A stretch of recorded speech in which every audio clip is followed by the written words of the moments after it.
Nous venons de voir comment élaborer une typologie pluraliste des concepts de peuple et de nation et de discuter de la politique de la reconnaissance. Il nous faut maintenant examiner sous quelles conditions une démarche nationaliste pourrait être jugée acceptable.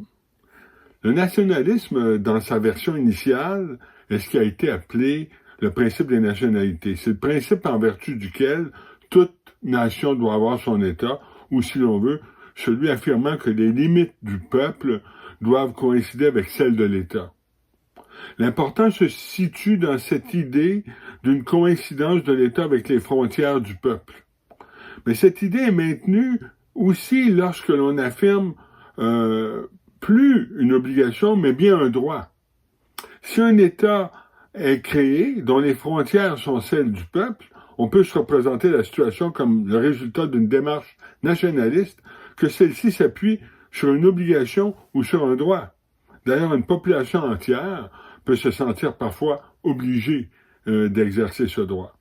Le droit de faire coïncider les frontières du peuple avec celles d'un État peut être vu comme une version amendée du principe des nationalités. Quand la coïncidence entre les frontières du peuple et de l'État s'appuie sur une obligation, il s'agit d'une règle générale qui ne peut tolérer que quelques exceptions. Quand cela relève d'un droit, il se peut qu'en règle générale, il ne faille pas exercer ce droit. Tous les citoyens ont le droit, par exemple, à l'éligibilité, c'est-à-dire tous ont le droit de se présenter aux élections, et pourtant peu de gens exercent ce droit. Alors, peut-être que c'est ça la différence essentielle entre l'obligation de faire coïncider les frontières avec celles du peuple, les frontières de l'État avec celles du peuple, et le droit de les faire coïncider.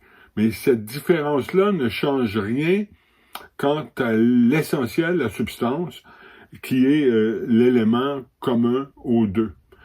Quand il prend la forme d'un droit, cela équivaut alors au droit à l'autodétermination. Ceux qui défendent le droit à l'autodétermination défendent alors une certaine forme de nationalisme.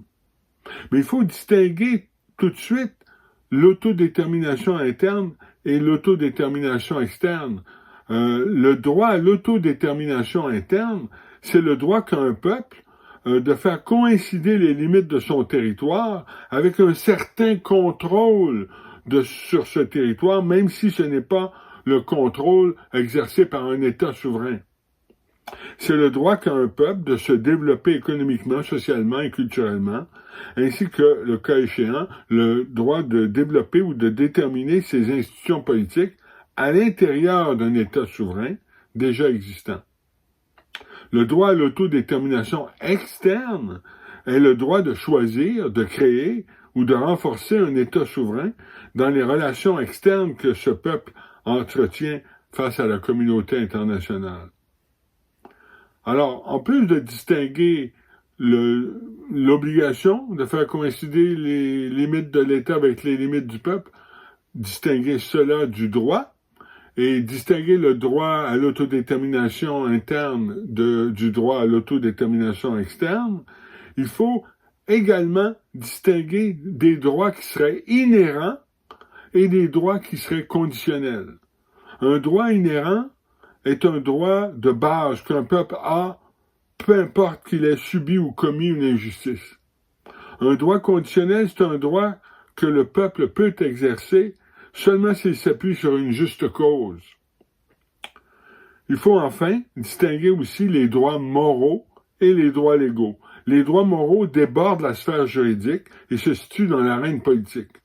Les droits légaux sont des droits qui appartiennent à la sphère juridique, qu'ils relèvent du droit positif coutumier, de conventions constitutionnelles ou de principes sous-jacents à un ordre constitutionnel particulier.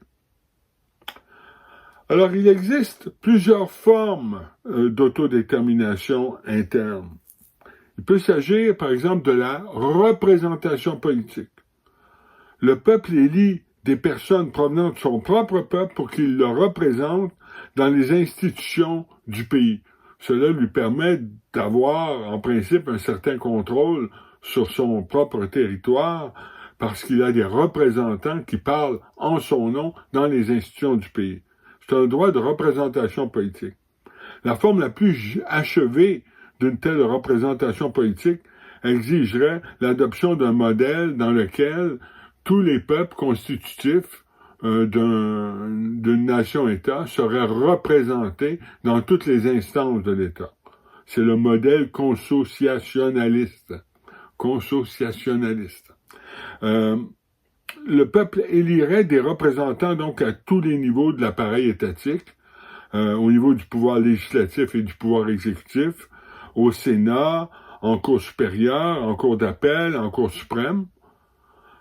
Ça, c'est donc une première forme d'autodétermination interne, avoir des représentants qu'on est en mesure d'élire pour nous représenter et pour rencontrer nos propres intérêts dans toutes les sphères de la société.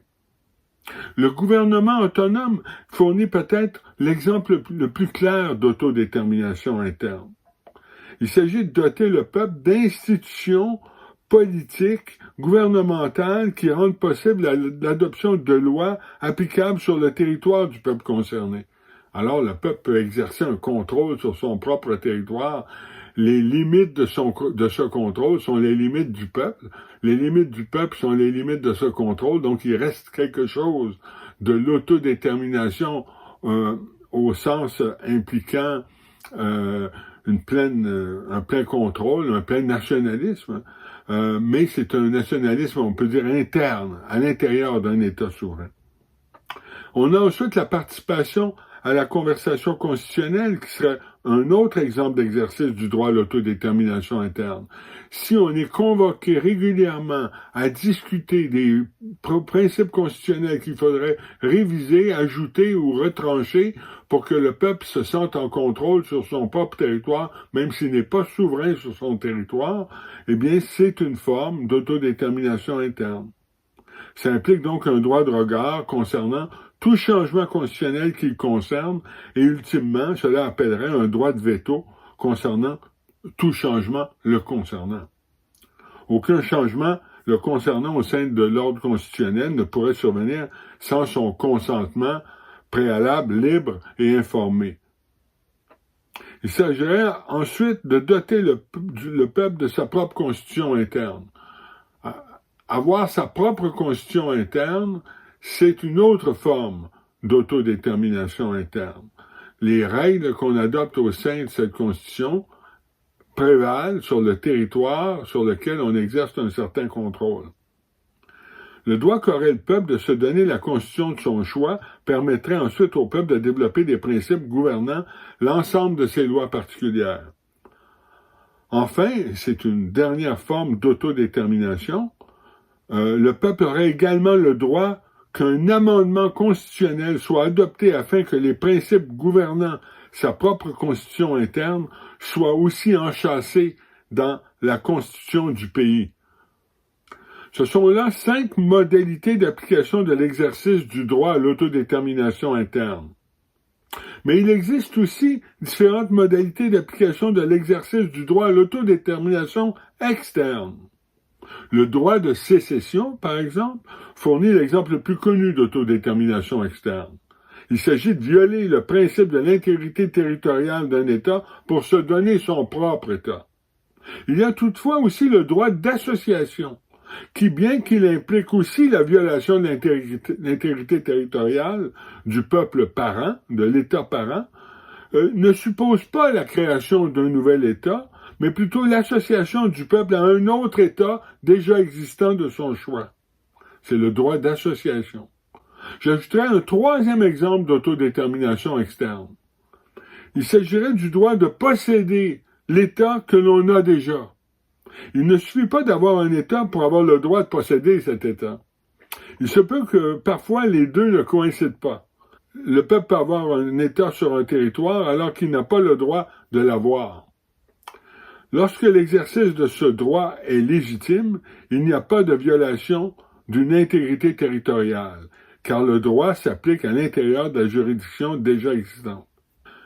S'agissant cependant du cas le plus connu d'autodétermination externe, à savoir la sécession, là encore, il en existe plusieurs modalités.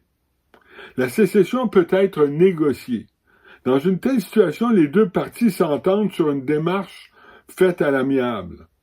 Certaines règles permettant une sécession négociée ont été formulées par la Cour suprême du Canada dans le renvoi sur la sécession du Québec.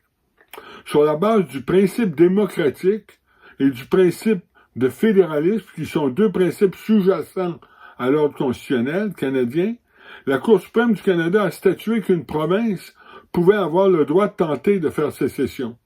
Il faudrait cependant qu'un référendum ait lieu, que la question du référendum soit claire et que le résultat du référendum donne lieu à une majorité claire en faveur de l'indépendance. Pour que la sécession soit légitime, il faudrait aussi que des négociations fructueuses permettent de négocier plusieurs questions épineuses, telles que l'union économique et le partage de la dette. Pour que la sécession soit non seulement légitime, mais aussi légale, il faudrait, selon la Cour, qu'un amendement constitutionnel soit adopté faisant en sorte que l'État parent dispose déjà de son nouvel ordre constitutionnel au moment où le peuple sécessionniste ferait sécession. Cette exigence d'un amendement constitutionnel découle d'un autre principe constitutionnel sous-jacent qui est la primauté de l'État de droit et de la Constitution. Enfin, pour que la sécession soit légale, il faudrait des assurances concernant la protection des minorités, et ce en s'appuyant sur un quatrième principe sous-jacent, celui de la nécessaire protection des minorités. Il resterait à déterminer quelle formule d'amendement il faudrait appliquer pour que l'amendement constitutionnel soit adopté. La formule d'amendement existante au sein de l'État canadien est extrêmement exigeante et rend toute révision constitutionnelle substantielle à peu près impossible. C'est le principal obstacle à l'idée de la Cour selon laquelle l'ordre constitutionnel existant peut être représenté comme un arbre vivant. En plus de la sécession négociée, il y a la sécession imposée. C'est le principe d'effectivité.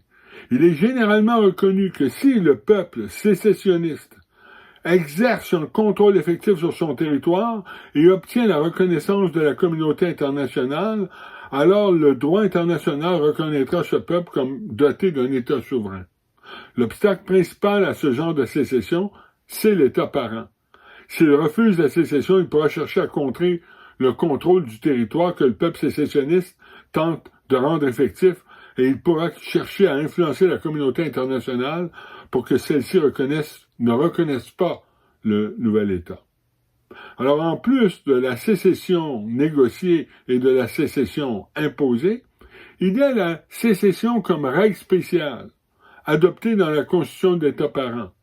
Alors que la sécession négociée, telle que nous l'avons formulée plus haut, est particulièrement adaptée à un pays qui n'autorise formellement pas aucune clause garantissant le droit de sécession, on peut reconnaître un droit de sécession à des républiques, des provinces, des États fédérés, des cantons ou des Länders qui sont constitutifs de l'État souverain.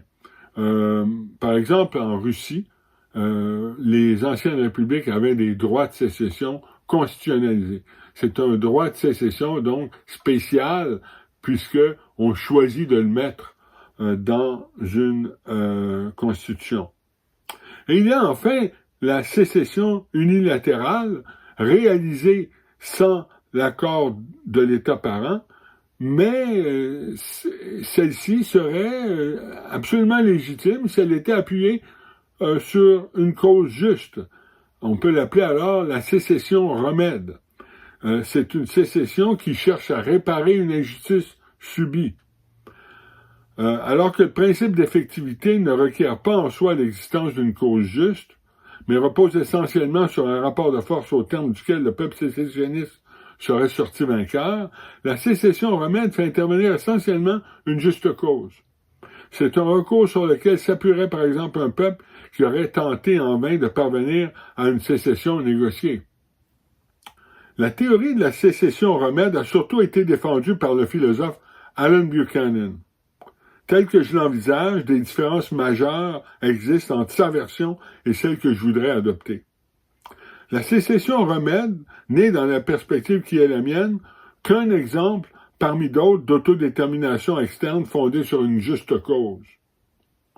Le droit d'association à l'État de son choix, d'un peuple sans État, peut aussi s'appuyer sur une juste cause. Il peut s'agir de s'affranchir d'un joug colonialiste, d'une annexion ou d'une occupation étrangère. Enfin, le peuple qui dispose déjà d'un État peut avoir le droit de posséder cet État en vertu d'une juste cause, à savoir qu'il répond adéquatement aux attentes des peuples se trouvant sur son territoire. Donc, que le peuple fasse sécession, qu'il exerce un droit d'association à l'État de son choix, ou qu'il domine l'État, le territoire qu'il a déjà, dans tous les cas, s'il s'appuie sur une juste cause, il s'agit d'une approche qui est celle que je voudrais défendre, alors que dans le cas de Buchanan, la sécession remède, c'est quelque chose qui s'applique à la sécession et il n'est pas question de parler du droit d'association ou du droit qu'aurait le peuple détenant un État de préserver cet État. C'est donc une première différence avec Buchanan. J'élargis l'idée d'une juste cause au-delà du peuple sécessionniste. La deuxième différence avec Buchanan est que, contrairement à lui, j'admets que les peuples sans État puissent disposer d'un droit inhérent à l'autodétermination interne. Tous voudront admettre que les peuples, s'ils existent, ont le droit d'exister. Les peuples qui existent ont le droit d'exister. En vertu de la conception institutionnelle du peuple, on peut conclure que les institutions ont le droit d'exister, les institutions du peuple. Et en vertu d'une conception non essentialiste de l'identité institutionnelle, y compris donc s'appliquant aux institutions, les peuples ont le droit de développer constamment leurs institutions. Ils ont le droit de développer leurs institutions économiques, sociales, culturelles et, le cas échéant, politiques. Or, ce droit est très précisément le droit à l'autodétermination interne. Buchanan ne reconnaît pas un droit inhérent à l'autodétermination interne. Et pourtant, je viens en quelque sorte de le déduire du fait que les peuples ont le droit d'exister, et dès lors que leur existence est institutionnelle et que leurs institutions ne sont pas figées, essentialisées, mais en constant développement, le peuple a alors le droit de développer ses institutions économiques, sociales, culturelles et éventuellement politiques. Or, ce droit, c'est précisément la définition du droit à l'autodétermination interne. Buchanan estime tout au plus qu'il est prudent pour un État englobant de prévoir des mesures permettant au peuple sans État se trouvant sur son territoire de disposer d'une certaine autonomie administrative. Ce n'est pas un droit inhérent qu'aurait un peuple de pouvoir exercer une autonomie administrative et donc d'avoir un gouvernement autonome. Pour Buchanan, ce n'est pas un droit. C'est une chose que prudentiellement un État devrait consentir à un peuple sans État pour éviter qu'il y ait de l'instabilité. Et donc, il n'y a pas d'obligation non plus de la part de l'État de préserver un droit à l'autodétermination interne de ces peuples constitutifs. Il n'y a pas de telle obligation. Et en ce sens-là, Buchanan n'estime pas qu'il y a une juste cause qui pend au-dessus de la tête de l'État parent et qu'il doit satisfaire en répondant favorablement aux demandes à l'autodétermination interne de ces peuples sans État. Il n'y a pas cette juste cause. Même sans cette juste cause, la seule chose qui importe, peut-être, stratégiquement et prudentiellement, c'est d'offrir de l'autodétermination interne, mais pas parce qu'il y a un droit, parce qu'il y a une prudence de la part de l'État parent.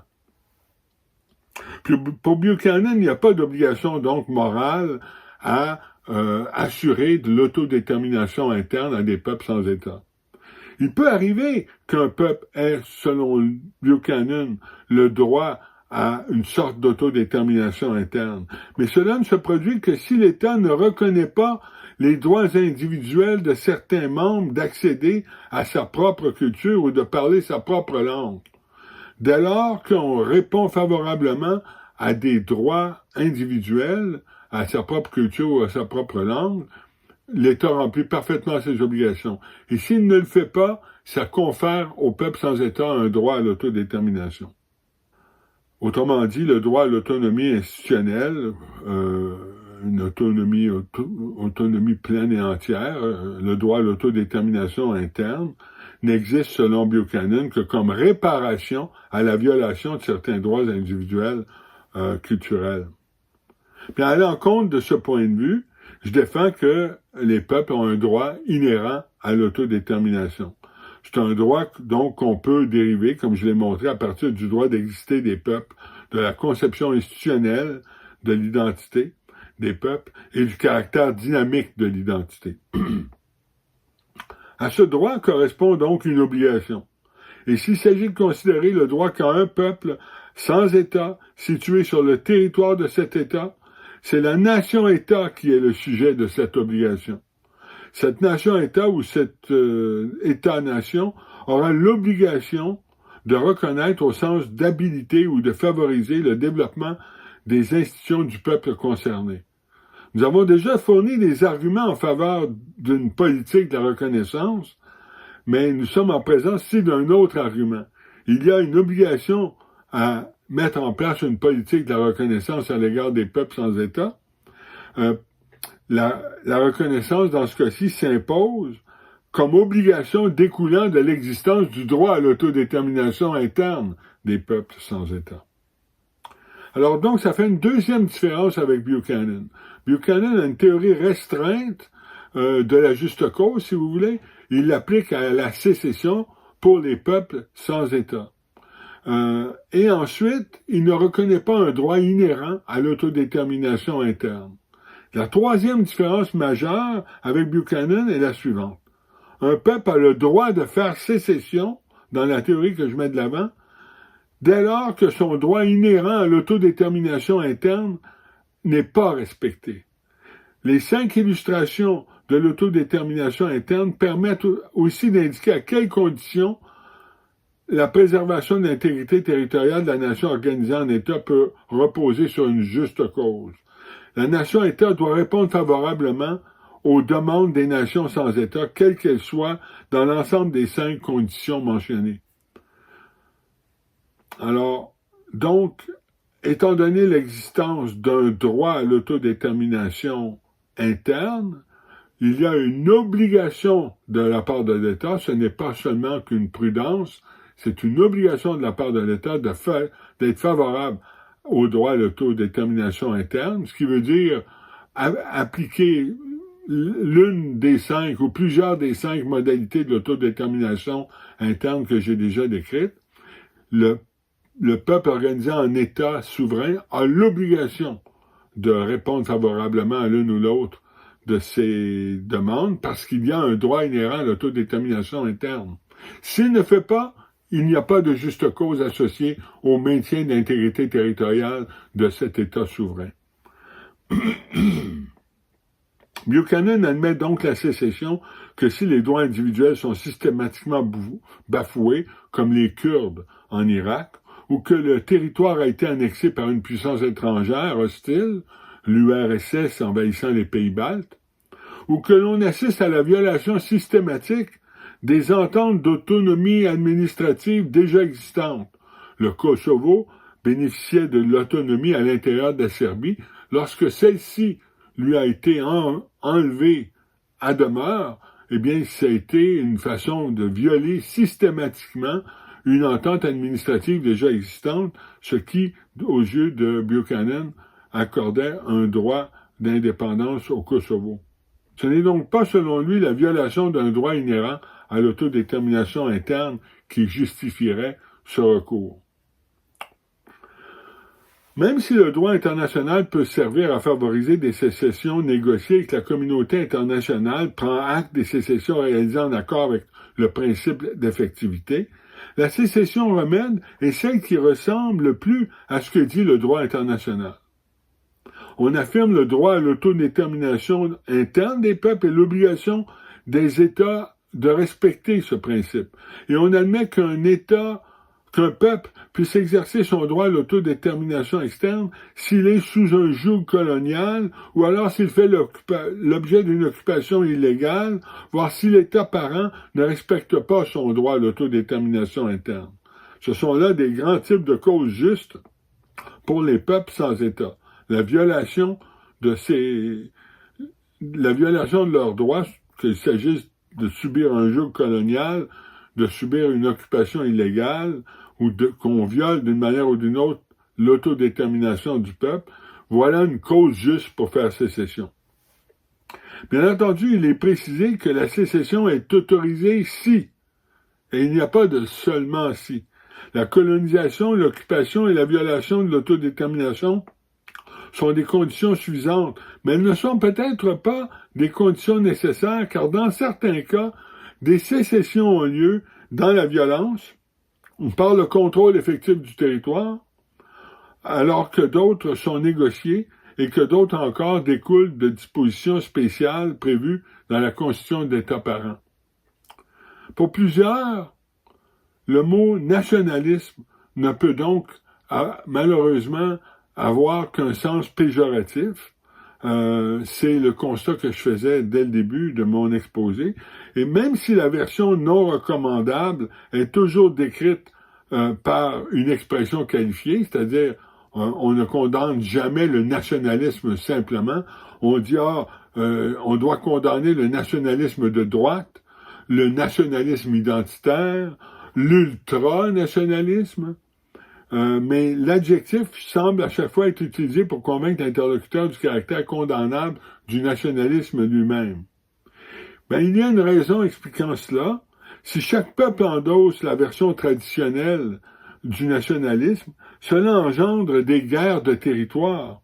Chacun croit qu'il est dans son bon droit de devenir souverain sur son territoire. Et puisque le territoire est souvent, sinon presque toujours, un territoire partagé, il y a une confrontation qui semble inévitable. Ben, le problème se pose d'abord et avant tout lorsqu'il s'agit de postuler un droit inhérent à l'autodétermination externe. Le problème se pose parce que le peuple d'un État souverain voit sa nation comme le pays en entier, ayant le droit d'exercer sa souveraineté partout sur le territoire. Pour résoudre ces tensions et apprivoiser la bête nationaliste, il convient d'affirmer le droit inhérent seulement à l'autodétermination interne et non à l'autodétermination externe, parce que cela crée un choc entre les nations sans État et les nations avec État. Et on doit préciser les différentes modalités d'application du droit à l'autodétermination interne et souligner l'obligation qu'ont les États de respecter l'autodétermination interne. Il convient également de formuler une théorie de la sécession remède et plus largement une théorie de l'autodétermination externe fondée sur de justes causes pour contraindre l'exercice du droit à l'autodétermination externe autant pour les peuples sans État que pour le peuple qui détient déjà un État. La théorie de l'autodétermination externe fondée sur de justes causes apporte une solution au problème causé par la confrontation entre différents nationalismes. La conception pluraliste de la nation contribue aussi à solutionner des problèmes puisqu'elle reconnaît différents types de nations ayant un statut égal, ainsi que différentes conceptions du territoire, ce qui permet d'envisager différentes façons de partager le territoire. La reconnaissance par la nation-État des nations autochtones, qui seraient de nature ethnique, commande de reconnaître les territoires ancestraux comme lieu où s'exerce leur souveraineté, et cela donne lieu à la reconnaissance de droits ancestraux sur ces terres. Cela devrait conduire à la constitutionnalisation de la Déclaration sur les droits des peuples autochtones. Cela aura notamment pour conséquence d'interdire les développements économiques sur ces territoires qui sont faits ou qui se feraient sans leur consentement préalable, libre et informé. Cela aurait aussi pour conséquence de rendre possible des projets de cogestion du territoire et notamment des mines et des forêts. Certains suggèrent d'employer le mot indépendantisme au lieu de nationalisme. Mais qu'est-ce que l'indépendantisme? Sinon une forme particulière de nationalisme.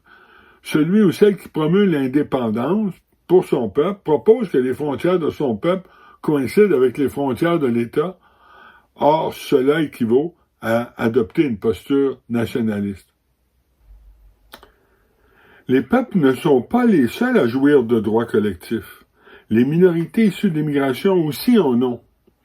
Le droit à l'expression de leur foi religieuse, le droit à des accommodements raisonnables, au respect de leur calendrier de jours fériés.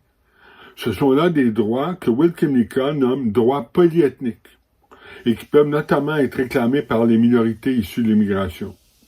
Mais de tels droits ne visent pas seulement les minorités issues de l'immigration, car ils s'appliquent aussi à ceux qui, même après plusieurs générations, continuent d'avoir des liens identitaires avec le pays originaire de leurs ancêtres.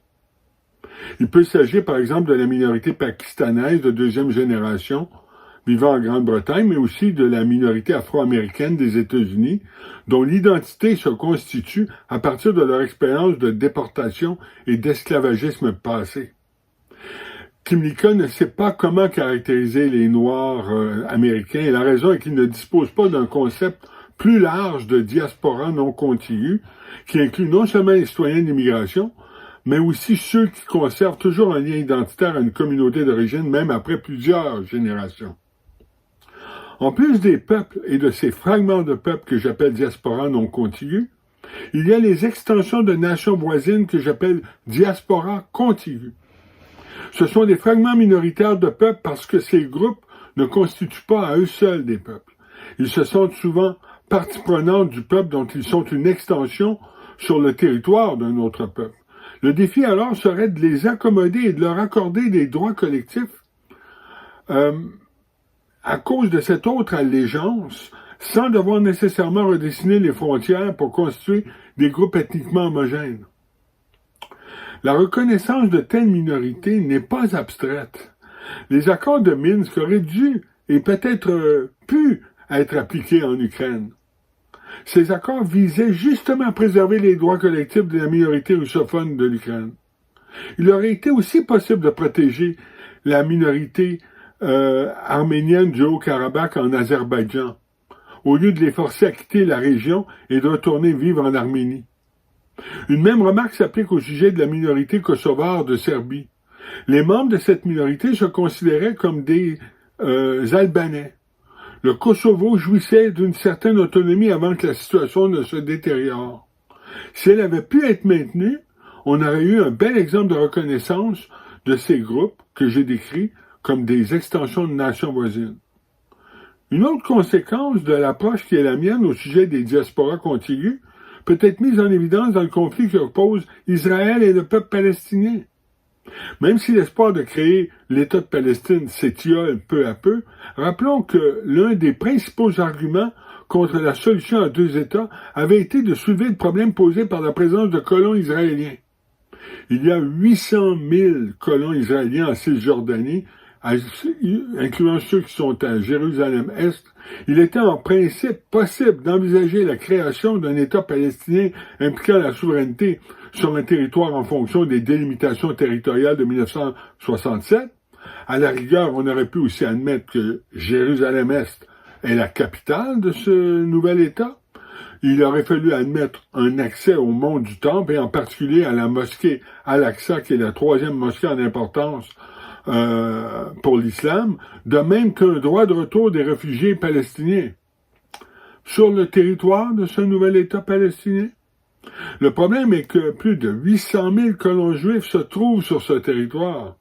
C'est cette présence qui rend à première vue difficile, sinon quasi impossible, d'envisager un État palestinien viable, car on ne voit pas comment on pourrait aisément déplacer 800 000 colons. Si cependant, comme je le propose, il est possible d'admettre la catégorie des diasporas contiguës dans l'ensemble des groupes nationaux susceptibles de jouir de droits collectifs, il n'apparaît alors plus nécessaire d'exiger automatiquement le départ des colons israéliens. Bien sûr, c'est de la pure théorie et dans le contexte présent, malheureusement, cette option n'est probablement plus disponible. Mais il faut reconnaître que c'était pas nécessairement un obstacle puisque Israël contient sur son territoire une minorité palestinienne. On ne voit donc pas pourquoi l'État palestinien ne pourrait pas contenir une minorité israélienne. Bien sûr, il y a d'immenses obstacles qui s'interposent pour accepter de part et d'autre une solution de ce genre, à commencer par l'importante minorité de colons fanatiques. Mais de telles minorités existent partout dans le monde et on ne voit pas pourquoi l'État palestinien devrait faire exception. Alors, les présentations vidéo de mon ouvrage s'arrêtent ici. Elles ne font qu'effleurer les sujets et en ont laissé plusieurs aspects en suspens. Elles ne font aussi que à peine esquisser les éléments théoriques originaux que je vous ai présentés brièvement. En produisant ces capsules vidéo, je voulais surtout attirer l'attention sur les présupposés les plus importants qui structurent l'argumentation telle que se déploie dans le livre. J'espère aussi qu'elles attiseront suffisamment la curiosité pour en inciter plusieurs à plonger dans la lecture du livre en tant que tel.